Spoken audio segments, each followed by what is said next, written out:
Julius Nyerere was a Tanzanian anti-colonial activist, politician, and political theorist. He was president of Tanzania from 1964 to 1985, through which he promoted his brand of African socialism known as Ujamaa. Keep watching to learn more about Nyerere and his villagization model in Tanzania. Please also don't forget to hit the like and subscribe button. It helps our channel grow and makes more videos like this one. Born in Ujamaa, Mara, then in the British colony of Tanganyika, Nyerere was the son of a Zanaki chief. After completing his schooling, he studied at Makerere College in Uganda and then Edinburgh University in Scotland. In 1952 he returned to Tanganyika, married, and worked as a school teacher. In 1954, he helped form the Tanganyika African National Union, or TANU, through which he campaigned for Tanganyikan independence from the British Empire. During this time, Nyerere placed a growing emphasis on national self-reliance and socialism. He eventually became president of Tanganyika in 1962, which would later become known as Tanzania in 1964. Nyerere was beloved by many and admired for his exceptional leadership skills, as well as the modesty of his own lifestyle in comparison to other African presidents notorious for their luxuriousness and dishonesty. He was a small and wiry man, with a high forehead featuring an iconic toothbrush moustache. He held both passion for fairness and equal rights as well as intense contempt towards any sort of elitism. Adored throughout Tanzania, he garnered the affectionate title Mwalimu, meaning teacher in Kiswahili. His style of dress was modest, and he had no interest in material things or the privileges that come with leadership. Instead, his motivation seemed to be one of fervent purpose, often delivering speeches more similar to holy sermons than political statements. His intellectual vigor was immense. Crafting his socialist beliefs with utmost precision, he emerged as the most renowned philosopher and author in Africa during the post-colonial period. Nyerere championed the socialist cause all alone. He was not surrounded by an inner circle of socialism supporters, nor did any ruling party members possess a deep understanding of it.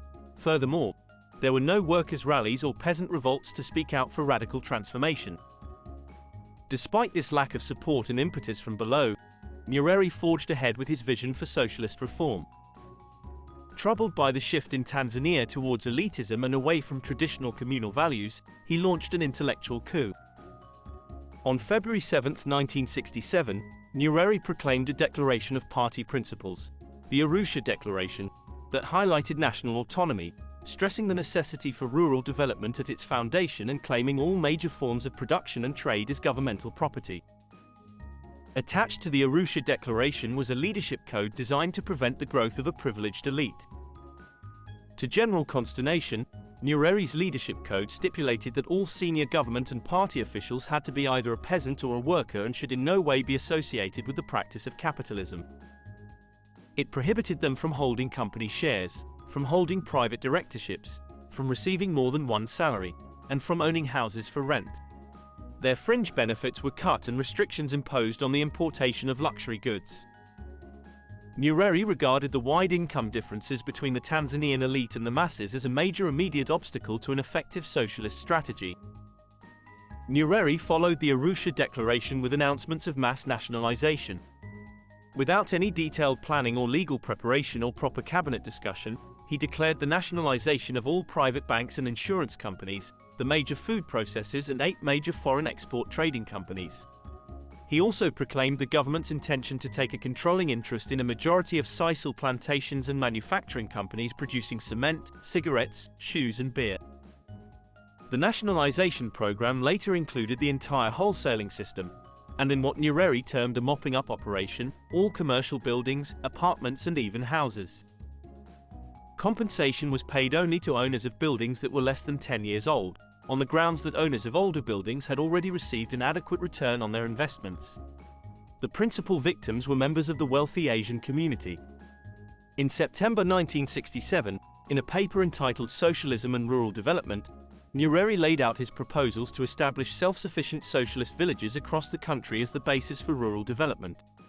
He termed this indigenous form of socialism as Ujamaa, a Kiswahili word he defined in English as familyhood. He believed that in time the idea of familyhood and the values it encompassed could be extended beyond the village community to other ethnic groups, setting a social pattern for the country as a whole. By bringing together the scattered rural population into Ujamaa villages, Nyerere hoped to raise agricultural productivity. Peasant farmers would gain access to modern techniques and equipment. Strip farms or shambas would be replaced by large communal units. Larger communities would make it easier for the government to provide the rural population with basic services such as roads, schools, clinics and water supplies. Not only would village communities benefit all round, but the Ujamaa system would help reverse the trend towards the development of unequal classes. Nyerere stressed that Ujamaa villages would be introduced only on a voluntary basis. He was adamant that neither compulsion nor coercion would be used to establish them. Despite official encouragement, however, the Ujamaa campaign made slow progress. By the end of 1968, no more than 180 villages had qualified as Ujamaa projects. Most peasants living on the borderline of poverty were reluctant to invest their security on the fortunes of communal farms and preferred to retain their existing landholdings. Growing impatient with the progress, Nyerere declared that the remaining rural population must be resettled in 3 years' time. Explaining his decision in a radio broadcast in November 1973, he reminded Tanzanians of all the benefits his government had brought to the rural population, improving schools, providing clean water supplies, expanding the number of health facilities, and he went on to ask what the peasants had done in return, suggesting that they had done virtually nothing. Between 1973 and 1977, some 11 million people were placed in new villages, in what amounted to the largest mass movement in Africa's history. Nyerere asserted that the movement of villages was overwhelmingly voluntary. Yet there were numerous reports of coercion and brutality. A university researcher reported from Mara, the officials decided that people should move immediately, and so the police, army, national service and militiamen were mobilized to move the people. People were ill-treated, harassed, and punished, and those who questioned it were told, "This is Nyerere's order." Between August and November 1974, it was as if a tidal wave had washed over the country, with millions of people being moved in a dictatorial manner, sometimes overnight, onto wasteland that they were expected to turn into villages and fields. The ramifications of the villagization process nearly sparked a tragedy. Food production plummeted, raising fears of catastrophic starvation. Between 1974 and 1977, the deficit recorded in cereals was more than 1 million ton. Drought compounded the problem. The shortfall was made up with imports of food, but the country's foreign exchange reserves were soon exhausted. In 1975, the government had to be rescued by grants, loans and special facilities arranged with the assistance of the International Monetary Fund and the World Bank, and by more than 200,000 tons of food aid. Far from helping Tanzania to become more self-reliant and to reduce its dependence on the international market economy, Nyerere's Ujamaa program made it dependent on foreign handouts for survival. Nor did the idea of communal farming take root. Although by 1979 some 90% of the peasantry had been moved into Ujamaa villages, a mere 5% of agricultural output came from communal plots. Other aspects of Nyerere's socialist strategy were no more successful.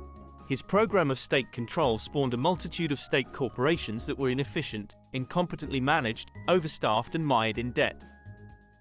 By 1979, some 300 parastatal organizations had been set up: state industries, state banks, state farms, state marketing boards, state shops. They were controlled by managers who acted more like bureaucrats than businessmen and ran the domains as civil service bureaucracies, exercising considerable patronage. Workers came to regard their jobs as guaranteed by the socialist state.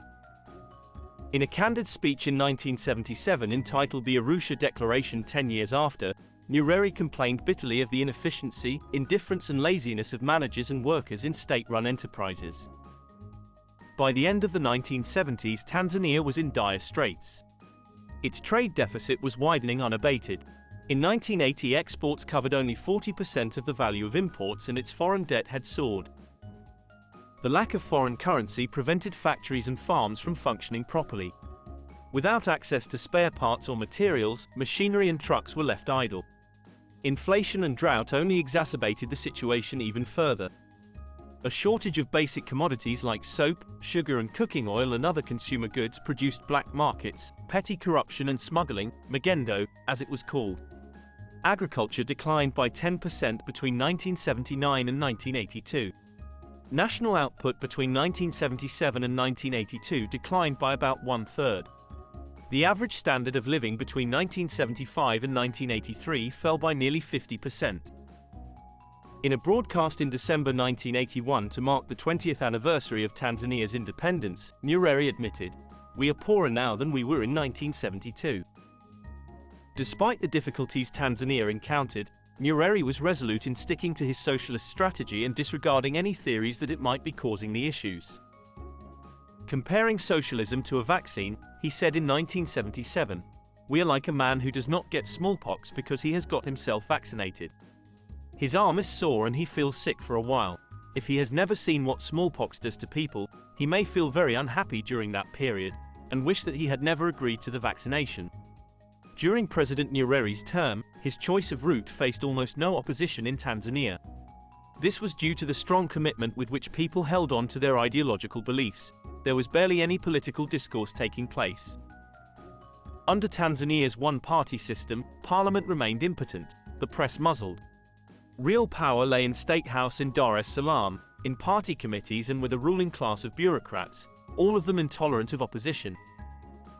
Despite all the failures of Nyerere's brand of African socialism, it must nevertheless be acknowledged that much was achieved as a result of his efforts. Most notably in the fields of education, health and social services. Primary school enrollment increased from 1/4 of the school-age population to 95%. Adult literacy from 10 to 75%. 4 in 10 villages were provided with clean tap water, 3 in 10 had clinics. Life expectancy increased from 41 years to 51 years. Yet what progress was made was financed largely by foreign aid. During the 1970s, Tanzania received no less than $3 billion, mostly from the West. Without such funds, Tanzania would have plunged into penury. Nyerere's achievement, therefore, was related not to the success of his strategy, but to his ability to persuade foreign sponsors that his objectives were sincere.